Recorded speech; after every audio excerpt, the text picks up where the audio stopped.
হুতির ছোড়া ballistic missile ইসরায়েলের আকাশ প্রতিরক্ষা ব্যবস্থা ভেদ করায় আবারও প্রশ্ন উঠেছে বিশ্বের অন্যতম সামরিক শক্তিধর দেশটির নিরাপত্তা ব্যবস্থা নিয়ে। আয়রন ডোম, অ্যারো, ডেভিড স্লিং থেকে শুরু করে যুক্তরাষ্ট্রের থার্ড, এত সব প্রযুক্তি ব্যর্থ শত্রু মিসাইল ঠেকাতে। এই ধ্বংসাবশেষ হুতির ছোড়া হাইপারসনিক ব্যালিস্টিক মিসাইলের,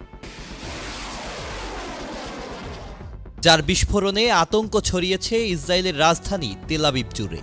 শুধু আতঙ্কই নয়, নেতানিয়াহু বাহিনীর প্রতিরক্ষা বলয় ভেদ করে হুতির মিসাইল পৌঁছে গেছে কেন্দ্রীয় স্থাপনাগুলোতেও। এতে বেরিয়ে এসেছে দেশটির দুর্বলতা।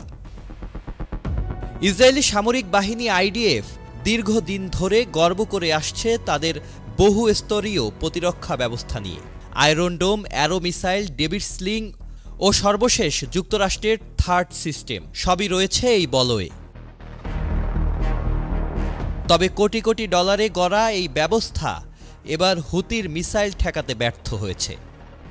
বিশ্লেষকরা বলছেন ইসরায়েলের সামরিক গর্ব চূর্ণ হয়েছে এই ঘটনায়। হুতির সামরিক মুখপাত্র বলেছেন ক্ষেপণাস্ত্র সফলভাবে লক্ষ্যবস্তুতে আঘাত হেনেছে।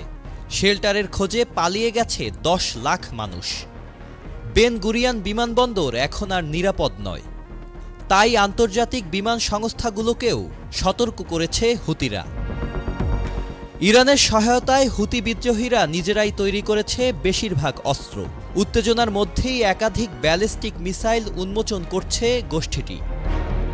সাজিদ আব্দুল্লাহ, চ্যানেল আই। বান্ডেল থাকলে প্রতি সেনমানিতে টাকা বাঁচবে।